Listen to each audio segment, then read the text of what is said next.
Today, we're continuing our Love Handles series, and we're going to be talking about sex. And anytime you talk about sex, anytime it gets complicated because the world has so much to say, and I think the church hasn't had enough to say about it, but there's always questions, and I wanted to remind you all that at any point in time, you can text message a question to us, or you can fill out an anonymous form online. We don't want to know who you are. We just want to make sure that we're answering the questions. Our vision for our church is to be relevant, simple, and real, and that relevant part's a big deal. And so you can text message a question at any point in time. You can text the word handles at 31996, or you can go to riverlakechurch.com and there'll be a card that you can click on to submit those questions. That said, we're going to have a conversation, a very real conversation about sex. And so you got about 15 seconds to get your kids out of here before it starts to get really awkward if you want to get them out of here, okay? So I'm going to pray, and we're going to jump on into this very important topic. And so if you got to get your kid out of here, you can leave while I'm praying and then come back in. Let's pray. God, thank you. Thank you that we have breath. Thank you that we have life, that you have given so much to us. Thank you that you have given us the gift of sex, the beauty of it. Thank you for your grace. Thank you for all that you have done for us. I pray that you would just speak through me, speak through the words that come out of my mouth through your scriptures, and I pray that we would be moved into a righter, better understanding of what it means to follow you. We love you and thank you so, so much. Amen. All right, yeah, so we're talking about sex, and I'm just going to let you know ahead of time where I'm going up front. Normally I tell you compelling stories and give you some stuff. I just want you to know ahead of time where I'm going, because I just feel like I can stand up here and be like, sex, sex, sex, sex, sex, and everybody's like engaged already, right? Like our viewership online just went through the roof all of a sudden. Why? Because I'm mentioning sex. That's kind of how our world works, right? That we're all about sex. And we're in the middle of this sexual revolution that everything is okay. Everything is good. If it feels good, if you want to, if you enjoy it, if no one's getting hurt, listen, just go. All the taboos have been removed. All the restrictions. What was once hidden in a brown paper bag is now just online everywhere. Now it's on cable TV. Now you don't even have to go to the store to look for it. Everything that used to be morally wrong is now okay as long as it feels good. And sex is everywhere. The old adage that sex sells is so true, isn't it? Because whether you believe it or not, whether you want to own it or not, sex is on our mind a whole lot. But where I want to go today is this right here, that as a nation, we have never been more sexually free, while at the same time, we've never been as sexually frustrated. If you think about it for a second, again, all the restrictions, we are free. You can do whatever you want. Doesn't really matter what you want. There's a group out there that will condone it, that'll be like, man, that's good. Good for you. Go get yours. That's great. Doesn't matter how far you go. Doesn't matter what boundaries you push. We are free to do whatever we want, but all the stats, you can look at all the stats, said that we are also more frustrated than we've ever been. I was looking up this morning, we looked at the American Center for Disease Control, and the whole thing said that 1 in 2 people under the age of 25 who are sexually active will get an STI. 50% are going to get an STI. That may lead to STD. 50%. Erectile dysfunction is at an all-time high. For many reasons like porn and other issues like that, but there's a whole bunch of issues with ED and things like that. There's frustrated relationships. And if you look at the statistics, how often and how frequent people have sex is plummeting, and it has nothing to do with your age. In 2010, they took a survey of people who were in their 50s, okay? So for all of you younger people, longer than they probably should have been having sex, okay? So anyway, it's like gross at that age. But anyway, so like, just kidding, all right? Pray for me today, okay? No, if you were in your 50s, they surveyed how often and frequent you have sex, and they did that in 2000. And then in 2010, they did the same survey. They said, listen, if you're in your 50s, how often you have sex dropped 10%. And that is across the board at every demographic. In fact, in your 20s, it's dropped 14%. That we are so frustrated when it comes to our sexual lives. Let me ask you a question really quickly here. If you're married, would you sit back and say, man, my life is the most sexually satisfying that it possibly could be. Could you honestly say, I have no desires that are unmet? I have no problems. It's amazing. My sex life is awesome. If you're a teenager, can you say that? Don't, okay? Just so we're clear, all right? See, we're so free. But can we be honest? Freedom's never given what you wanted in life. Freedom's never brought the success that you wanted. I mean, we fight so hard for freedom, but let's be honest. In every other area, freedom actually inhibits success. Think about it for a second. You are free to eat whatever you want, but can we just own the fact that if you just walk around eating whatever you want, that's not going to be great for your waistline?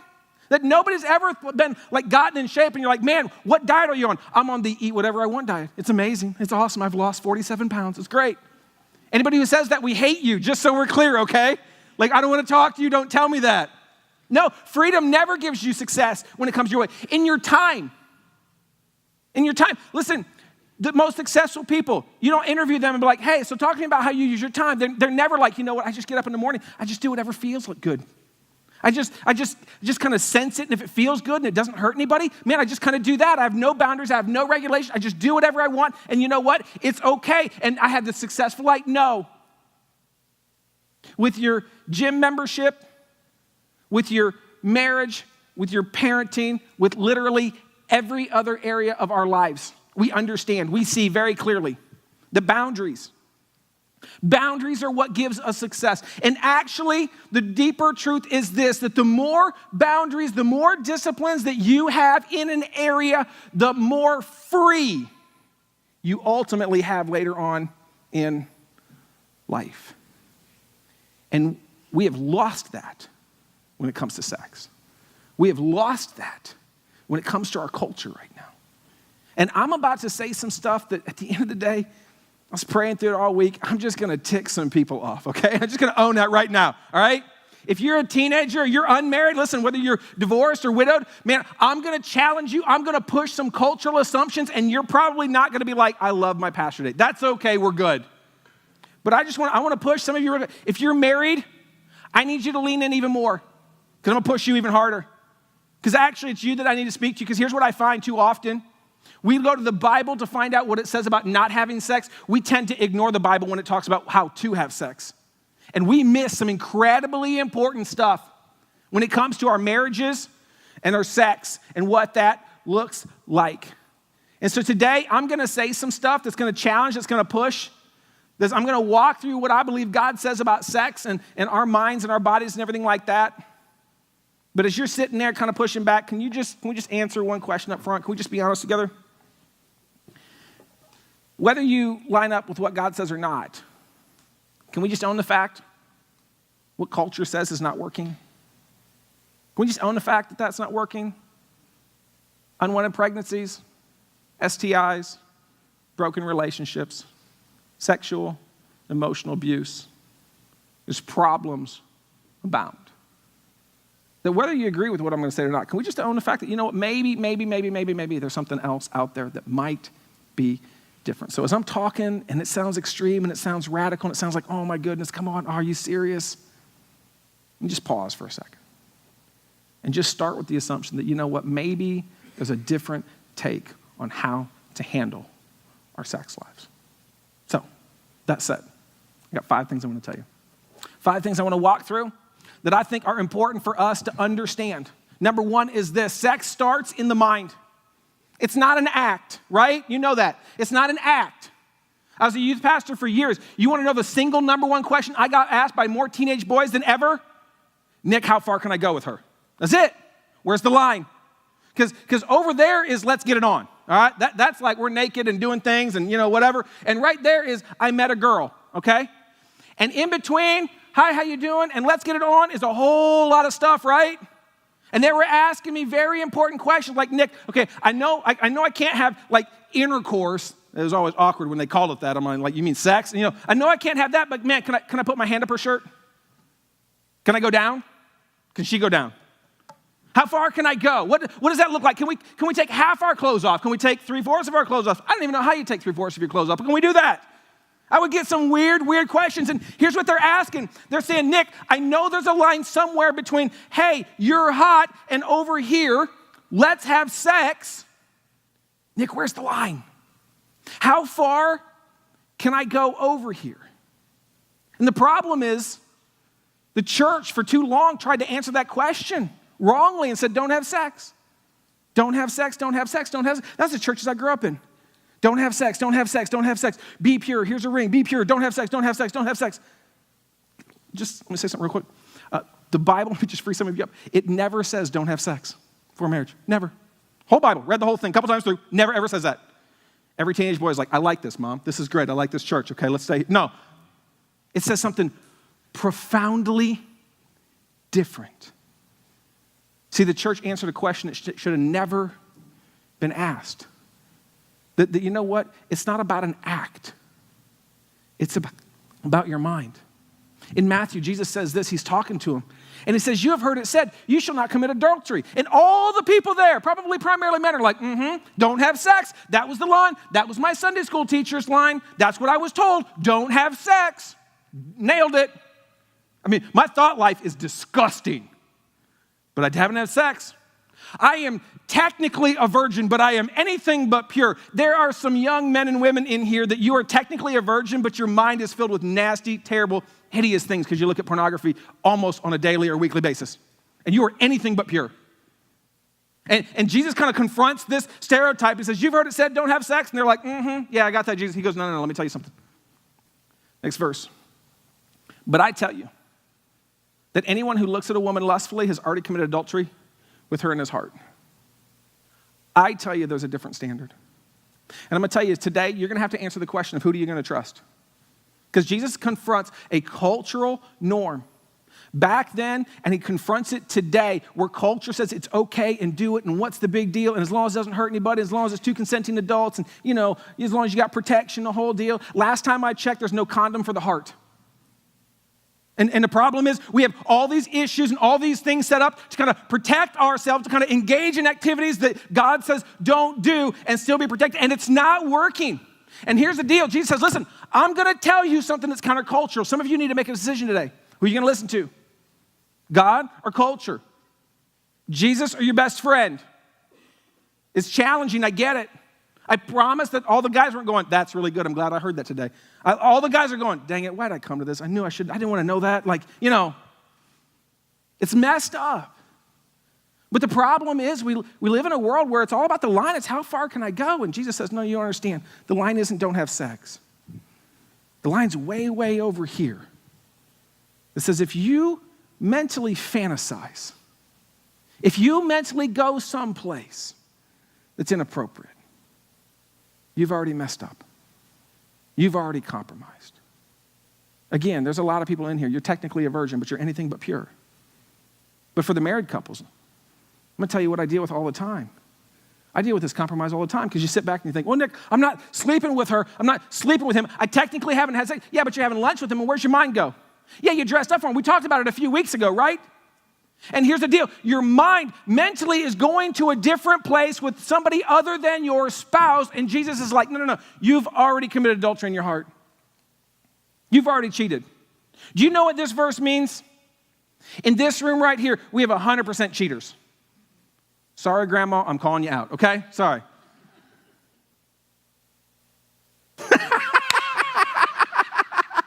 If you didn't hear that, he said, well, that's that. Yeah, that's true.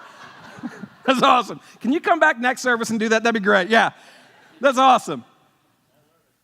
Yeah, here's the deal. All of us have messed this up. None of us walk around like, I am so pure. No, you are stained. You are stained in your mind and in your heart and your soul. It starts in your mind. That's a simple one. It gets more complicated as we go down. Next one is this. There are only 2 statuses, not 3, which doesn't make a whole lot of sense initially, but here's my point. There's hi, how you doing? It's a line. And over here is let's get it on. I wanted to have 2 Barbies up here, but I was told I couldn't do that. So anyway, just imagine 2 Barbies with a black sheet over them. That's what you need to imagine right here, okay? And there's this whole thing, and what's happened in our culture is we've created a third status. We've created this thing of like, okay, I got my friends and my family over here, and I've got my spouse or ideally over here. But in this middle gap, I've got this kind of new category called girlfriend, boyfriend, fiance. In fact, I've even had people that are engaged be like, nah, Nick, well, seriously, like we're getting married in 3 months. Like we can do more, right? Like seriously, like we're almost to the finish line. We can like almost go up to the finish line. Like, like almost, like what does that look like? And what happens is we've created this third status that really is an invention of the past few hundred years. For thousands of years, there was never this status. And let me be very, very clear. I'm okay with dating. I'm okay. My kids get to date when they're 34, okay? It's fine. I'll be great. It's not a problem. I'm fine with dating. But the problem is when we created that third status, all of a sudden we created what we think is this new kind of area, this new kind of gray area that says, listen, come on, let's be honest. I just need to see if we're compatible. I just need to see if we're sexually compatible. That's the dumbest thing in the world. I've never seen like, it just doesn't fit. It doesn't work. It doesn't, like whatever. Like it doesn't happen. That was funny, dang it, okay? Probably not gonna let me say that next service. But anyway, there's not 3 statuses. Let me tell you what Paul says about this. Treat younger men as brothers. It's for you ladies. Older women as mothers. It's for you cougar hunters. And younger women as sisters.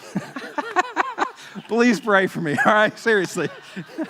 I'm having a lot of fun. I hope you are. And younger women as sisters with absolute purity. Here's the deal. He says there are 2 statuses in your life.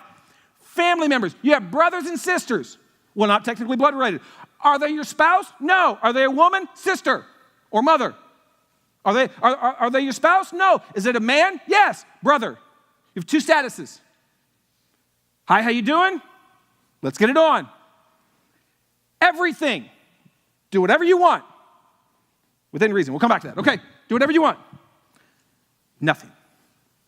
Whatever you would do with your sister, you can do with your girlfriend. So unless you're from Alabama, okay? Seriously.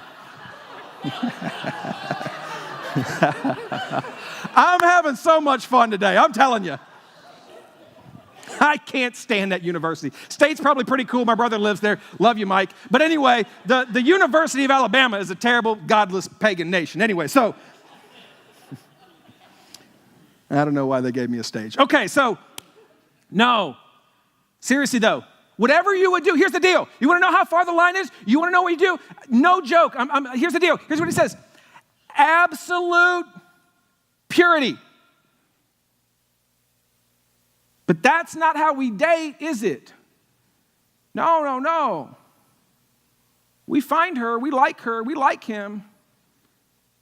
I don't know of many guys that are like, man, I cannot wait to treat her with absolute purity. It's going to be amazing. Just, what are you praying about? I'm praying about how to treat her with absolute purity. I've been fantasizing about how to treat her with absolute purity. No, that's not where we go. That's not what we believe. Let me ask the question. If you're dating right now, are you treating the opposite sex with absolute purity? Are you trying to get away with as much as you can? Honey, it's okay. No. Everybody does it. Don't you love me? And pressure. Compromise. If you're married, this applies too, though. Because again, isn't it true that there's some marriages that we justify, oh, it's just a look. Come on, what's the big deal? Oh, it's just porn. Come on, what's the big deal? Listen, I'm not cheating. I'm not doing anything. Is it absolutely pure? Oh, you had that lunch. You're texting an old girlfriend or you're Facebook stalking somebody and you get caught and all of a sudden you justify it and you're kind of like, oh, come on, what's the big deal? And you're justifying it, but here's the question. You've got the wrong grid. You've been with the standard of don't have sex. And God's like, no, you don't understand. The standard's way over there. It's absolute purity. If you're married, are you treating the opposite sex with absolute purity? Or is there somebody or a few somebodies who you mentally are going places you shouldn't? Who maybe you physically are going places and it's not sexual in nature. No, you're just going to a lunch and you're justifying it and you're just text messaging and you're just kind of having conversations. You're just kind of doing some other stuff right here. And listen, you're not at the get it on kind of stage. You're really close to the hi, how you doing stage. But you know what? There's compromise there. Paul sets the standard. Paul sets the standard very, very clear. Spouse, sister, spouse, brother. That's it.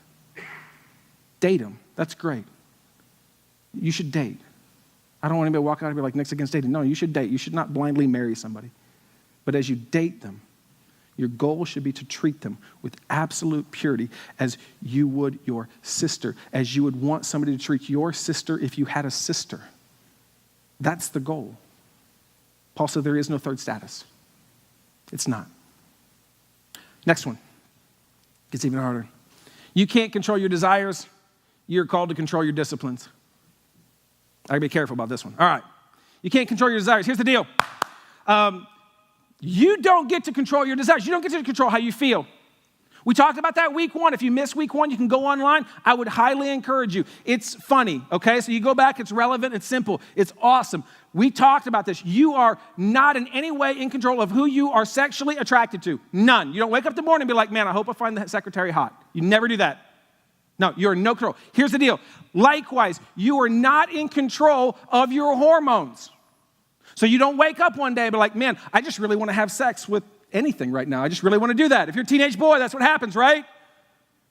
You don't do that. You don't make that decision. You are not in control. If you've been divorced, but you had sex for years and it was great, but something happened, whether you're widowed or something happened in your marriage, and all of a sudden you're used to that and you're kind of divorced now. And you're like, really? Not again, and not till I'm married. And there's this tension. I've had people look at me every now and then and be like, Nick, okay, seriously, I know that whole no sex thing before marriage. That's for teens, right? That's not like for adults, right? I'm like, yes. Are you married? No, then no. But Nick, I have desires. I have needs. It's not a need. No one's ever died from that, okay? There's never been a coroner be like, what happened to him? Oh, he exploded. Just blew right up. It's the craziest thing. I've never seen it like this. It's never happened. It's never. I love my job. I really do. It's never happened though.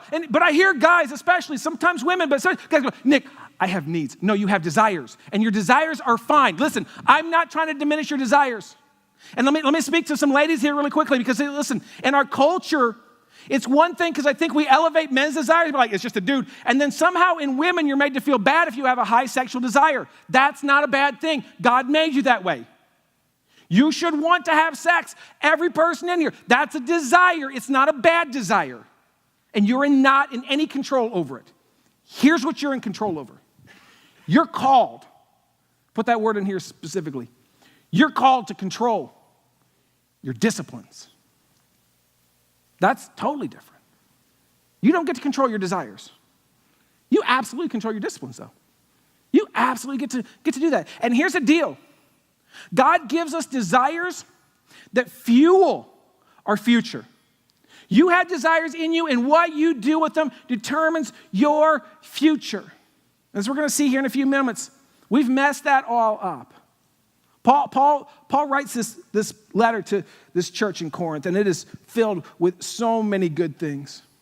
And there are 2 chapters in it that's all about sex, and it's a powerful few chapters, and we're going to spend actually the rest of our time with it. And we're going to jump around chapters 6 and 7. But he speaks to this. He speaks to sex and dating and relationships, and he has a whole lot to say for us. And he starts off, 1 Corinthians 7, verse 8, says this, now to the unmarried and widows, I say, it is good for them to stay unmarried as I do. I need to pause really quickly and say something important. Because I feel like in our culture, and maybe even in our churches, we have elevated marriage, and we've equated marriage with holiness. And somehow if you're not married, you don't have the fullness of God. Somehow if you're not married, that you don't have everything that God wants for you. And I need you to hear me say something really, really important. Singleness, you being single, does not mean that you're alone. You can be single and still be happy and whole. We've missed that. And there's some single people here, maybe right now, that you feel like you're lacking something, that you're missing out on something, that if you could just get that one thing, then it'll be okay. And I'm just telling you right now, that spouse will never fulfill you. That's half of marriage's problems, is people look for that other person to fulfill them. And if I can just get married, then I'll be whole. No. God makes you whole. Your spouse makes you holy. Big difference. We're going to talk more about that next week. But I just want you to know, if you're here today and you're single, it's okay. It doesn't cheapen your life. But he goes on. He says, but if any of you cannot control themselves, they should marry. For it is better to marry than to burn with passion. It's better. Here's the deal. He's looking at him and said, listen, going to go back to point number 2 and connect these two together. He says, here's the deal. If you find yourself burning with passion with somebody, if you find yourself and you're like, I can't control myself. I can't stop having sex. I've talked to dating couples, and I'm like, you guys really should stop. It's messing up your marriage. It's messing up your future. I walk through all the stats and all the stuff about, divorced couples and premarital sex and what it does. And listen, you don't even believe in God to kind of not have sex before marriage. I'll walk through all that, and they'll look at me and be like, Nick, I can't stop. Paul's like, well, I got a solution for that. Marry him.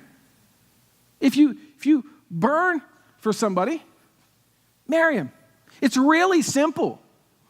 At the end of the day, some of you here, you're dating right now, and that speaks to you. You're kind of like in this dating, and you're compromising sexually, and the whole concept of like, man, but she's hot. He's hot. You want me to stop? Here's the deal. Here's your next step. Marry up or break up. Period. It's real simple. Marry up, break up. To which I say that, and some people are like, but Nick, what about, and shouldn't there be higher standards? No, two standards for marriage. And this is consistent with what I said with week 1. Do you find them hot? That's standard 1. Important. Trust me, guys, your wife wants you to find her hot, okay? Find them hot. 2, are they a Christian? Don't marry somebody that's not a Christian. And Scripture talks about being unequally yoked. Don't do that. Don't share your life with somebody who you can't share your God with. It's a miserable life. Can you do it? Sure. It just, God says, don't do that. But here's the deal. I say that, marry, break up. What about compatibility? What about our personality? What about da-da-da-da? It's irrelevant. I said week 1, the happiness and status of your marriage is based more on the patterns of your marriage, not the person in it. I firmly believe that. I really do. That if you're here today and you're dating somebody and you're like, marry up or break up. If you can't marry him, break up. Period. Paul's really clear about this. Let me say something else that's going to be equally, probably more offensive. And I've yet to find somebody who agrees with me, but I have a stage and you don't, so you got to listen to me. So here you go. That if you have a teenager, you should not let them date, ever. You know why? Because you set them up for failure. Because here's the deal. They're 16, and they can't marry, can they? But they can burn. Matter of fact, 16-year-olds, I think they burn brighter than any other age group there is, okay? They burn. And here's what you're saying. Hey, at 16, I want you to go, and I want you to find somebody else, and I want you to burn for them because I know that you're going to burn. I mean, listen, that's why you're dating. Okay, I want you to burn for them, but don't compromise morally. Don't compromise sexually, and be okay with it. But don't marry him because you can't marry him because you're 16. And then what happens is, I'm telling you right now, I've walked through it. I've done years and years and years of youth ministry. I've sat down across the table with the girls and the guys crying.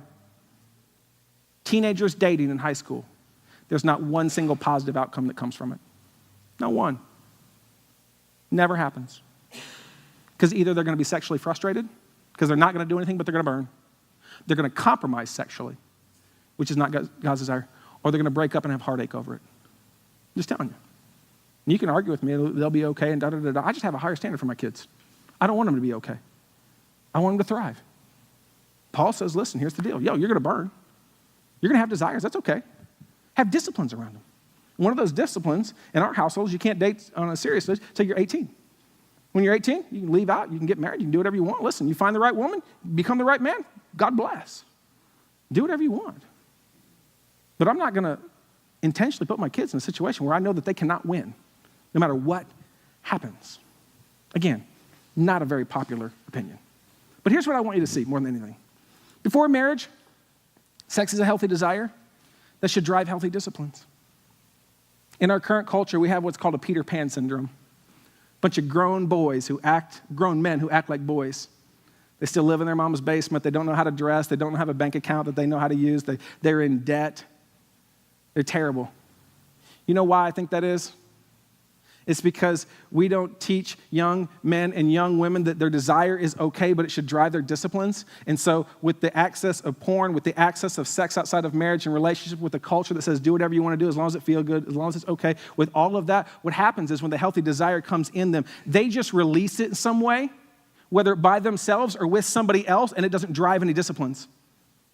When in reality, it should be like, oh, you have that desire, that's great. Hey, son, get a job, start working, get a bank account, learn how to manage your money, go to the gym so that when she looks at you, she notices something. No offense, get some weights on, do the work, learn how to dress, get some sharp shoes. Shoes are important, okay? Figure that stuff out. My kids' shoes will be on point, okay? That's all I'm saying. It should drive the disciplines that you have so that when my kids are 18, 19, 22, 25, I don't care when they get married. I really don't. I joke about it all the time. I don't care when they get married. But when they are, they're ready. Why? Because at this stage in their life, they have the disciplines. So they're not 27, sleeping around, dating some woman, wishing that he would marry, wishing that he was more responsible, wishing that he was a better leader, wishing that he was whatever. We've messed it up. We've messed it up, and we've just said, listen, as long as it doesn't hurt anybody. No, it's hurting everyone in the long run. Not in the short run. Oh, it's great. Sex is great, short run. Feels great. Okay, but outside of the right context, outside of marriage, it has an incredibly destructive long-term effect on our relationships. Sex is a healthy desire. And before marriage, it should drive disciplines. But it goes on. Next verse, Paul says this. The husband should fulfill his marital duty to his wife. Isn't that sexy? Sex is a duty. All right. You got to do that. And likewise, the wife to her husband, which again, we mess this up. It's like, well, what if you don't want to? It's a duty. Well, I was told that sex is for two things because I want to and kids. You were wrong. You were told wrong. I know that's what culture says. I get it. I know. It's wrong. He goes on. The wife does not have authority over her own body, but yields it to her husband. To which all the men are like, amen, yeah. Hold up. Next verse. In the same way, sorry dudes, the husband does not have authority over his own body, but yields it to his wife. It's mutual submission. It's not one over the other. It's mutual submission. Here's what I want you to hear. If you're married, not if you're single, if you're married, you have a responsibility. You have a duty to meet your spouse's sexual desires. When you married them, you agreed to meet their desires, physical, emotional, relational, and sexual. That's your agreement. That's the covenant. And again, we just think it's about us. We just think it's about, I don't want to. It doesn't really matter if you want to. That sounds harsh. It sounds tough, but he goes on. He says this is crazy. He says, do not deprive each other, except perhaps, I love that, that's like a double thing, except perhaps by mutual consent, means you both agree, for a time so that you may devote yourself to prayer. That means the only time that you should not be having sex is when you're praying. Not quite, but anyway, that's the point. Hey guys, you want a good pickup line? Just walk up to your wife this week, be like, hey honey, you praying? Nope, let's go start playing. All right, let's go, come on. Come on. It's biblical, I got a verse. Pastor Nick, he told me this week, I want to follow the church. Seriously though, let me break this down, because here's the deal. I've never had a couple, maybe it's out there, I don't know. I've never had a couple walk into my office, need counseling, that did not have an issue with one or both of these issues. See, if you have a healthy prayer life with each other, where you're talking to each other, you're praying for the partner, you're asking them what's going on, before you go to bed, you're like, how can I pray for you? And you're walking and you care about them. That's the conversation part that lacks in so many relationships. If you have a healthy prayer life with each other, and you have a healthy sex life with each other, the rest is details. Really is. We make it so complicated. But again, I've never had a couple walk into my office like, Nick, we need your help. What's going on? Well, our sex life is amazing, and we pray together all the time. It's like our relationship with God is awesome too. But he just won't pick up the clothes. She just won't load the dishwasher. I've never had that. But the deal is we don't think about it like that. We want sex to be this mutual desire, this mutual thing. But I just tell you, you know why your marriage life and your sex life is terrible right now for some of you? It's because you brought the same bad thinking into your marriage that you had beforehand. Because beforehand, you thought it was your desires determine what you do. And so you wanted to have sex, and you were told it's okay to have sex, and you thought it's not a big deal. So you had sex before you got married because it was all about desires. And then you got married, and you kept that same frame of mind. It's all about desires. It's all about what I want to do and what I want to do. And, I don't necessarily want to do it anymore, and so we're not going to do it anymore, and so all of a sudden your marriage isn't really good. You had great, unblessed sex before marriage, and you're having very little or just godless sex afterward. It's because you brought the same thing. I want to go to my next point. I want to skip that verse. See, here's what I want you to see. You are your spouse's only legitimate outlet for sexual gratification. Just, some of you need to hear that. Because you're in a marriage, and who knows when the last time you had sex was? And your spouse is starving sexually. And then when they compromise, you will throw them under the bus. And I'm not excusing any behavior. Let me be very, very clear on that. But it's mutual. You're on a team. And you agree to this, whether you knew it or not. I'm telling you, you are your spouse's only legitimate outlet. Oh, there's 100 different outlets for it. Other people, other websites, other thought lives, other fantasies, other TV shows. 100 different outlets. No. You want your spouse to be pure? You need to understand. You play a role in that. You're on a team. And when one team member throws up their hand and goes, I don't want to play anymore, it messes up the whole dynamic. It's messed up. Fourth point is this. It's more than physical. It's more than physical. Again, that's the pushback with culture, isn't it? Just hook up. Listen, just do it. I had a friend of mine who was a woman one time, and I remember her talking. She says, listen, I'm a virgin, and I'm older. I just want to get it out of the way. I just want to get it done. Let me just get past it. It's such a stigma, such a stereotype with it. It's just sex. You just swipe right? We've got technology now. You can find somebody to hook up with in an hour. Just log on and, yep, swipe right.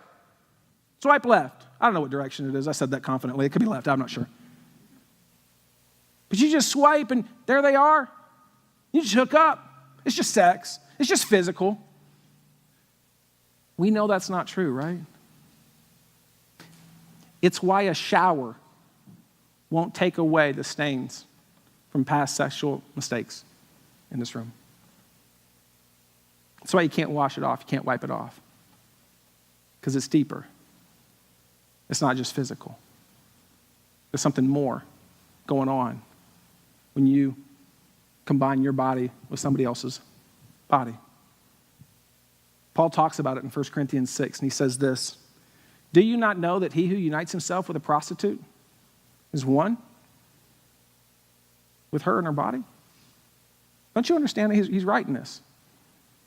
He says, listen, beforehand in the verses beforehand in verse, like I think it starts in verse 12, they have this thing that says good food for the stomach for food. God will do away with both of them. And they're kind of like, hey, listen, when I'm hungry, I eat.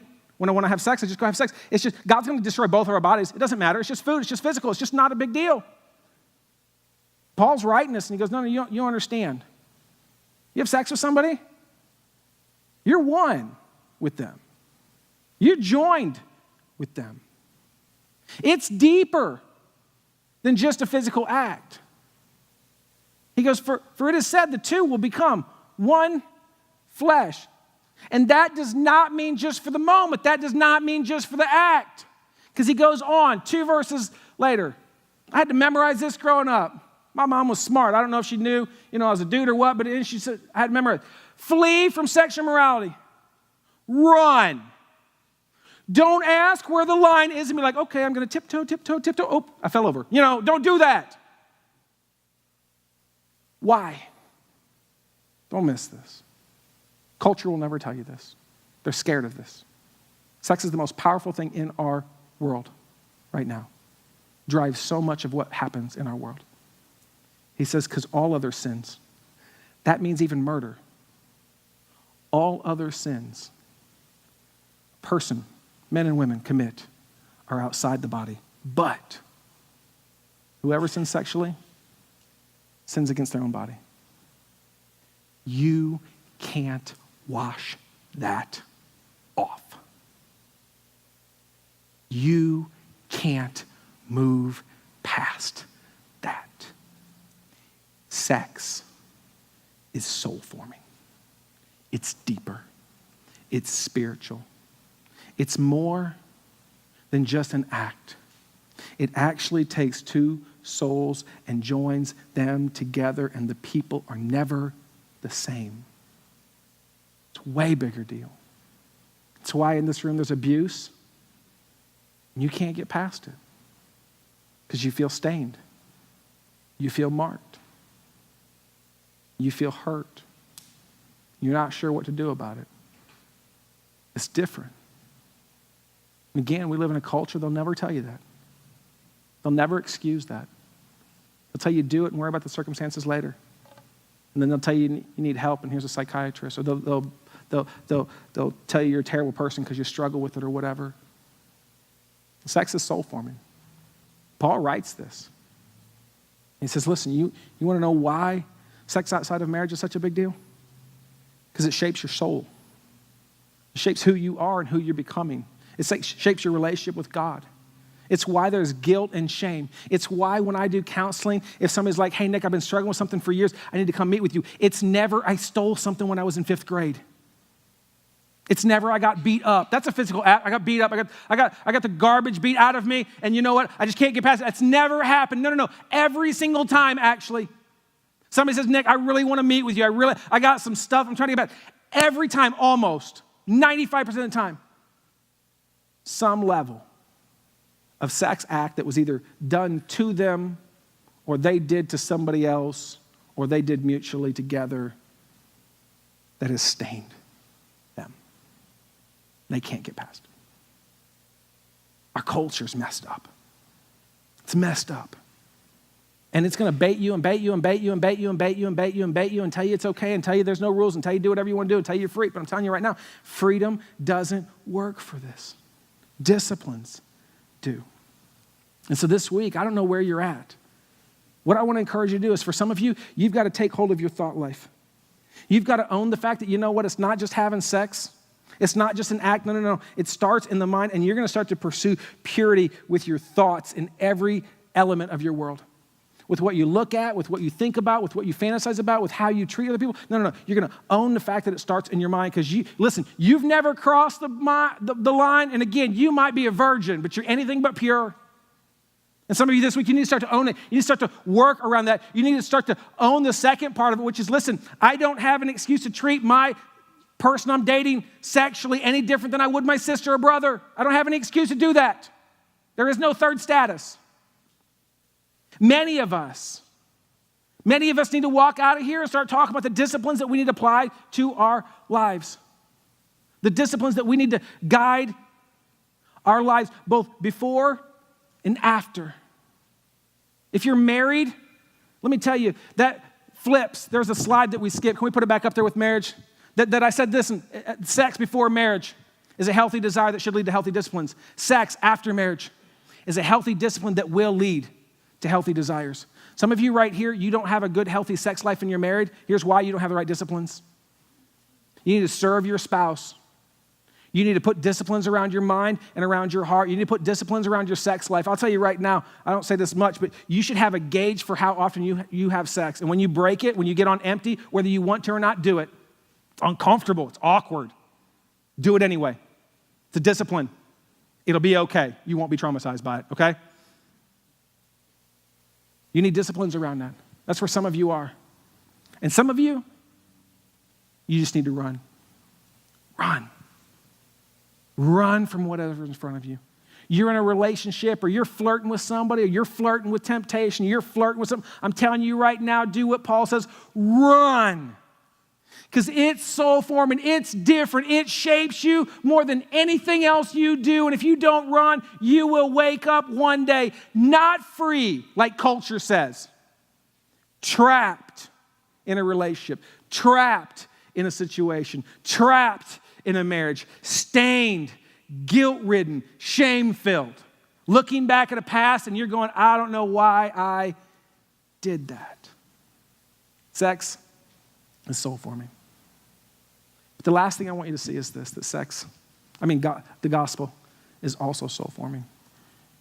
That's why the gospel is such good news. While sex is an incredibly powerful force, and I believe maybe one of the most, if not the most powerful thing, the gospel is spiritual and it trumps all physical forces there are in our world. The gospel is soul forming. And while everybody here, you have compromised on some level, whether it be thought life, whether it be, I don't know where you're at on the spectrum. I don't know how far you've went, whether you've fully cheated or you just kind of did some other stuff or you compromised mentally or I don't know where you're at. What I know is all of us have brokenness. All of us have pursued somebody to fill what only God can fill. To pursue sex in an area, to pursue a relationship in an area that God was designed to fill in our hearts, and we are broken. And I run into people and they say, they've got all these lies in our world that says, listen, Nick, I've already had sex, I might as well keep doing it. What's the worst? It will kill you. Sometimes literally, depending on what STD you get. But spiritually for sure. Nick, I'm already damaged goods. You don't understand. I messed up, and I might even stop, but I'm damaged. No.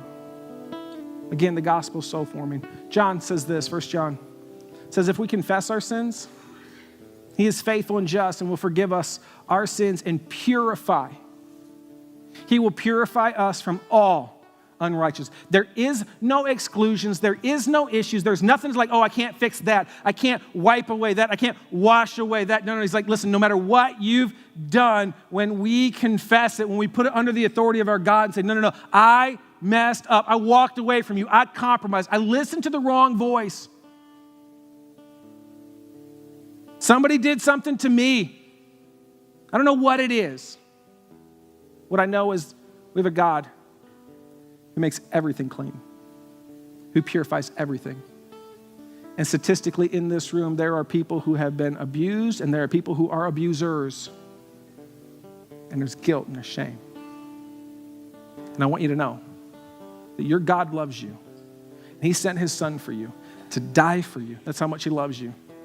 And he rose again 3 days later after dying on that cross so that you could be reconnected with your heavenly Father, pure, innocent, loved, and accepted.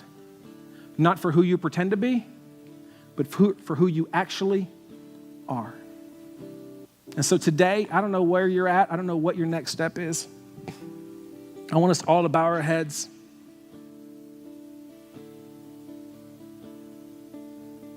I want to pray for a few groups of people. If you're here today and you need God to wipe something away, that you've got something in your past, you've got a stain that you need to let go of today. You need to let God wipe clean today. You need to let God wipe away. I want to pray for you specifically. Would you just raise your hand really quickly? Thank you. God, thank you for grace. Thank you for freedom, real freedom that comes from disciplines. Thank you for all that you've given to us. Thank you that we can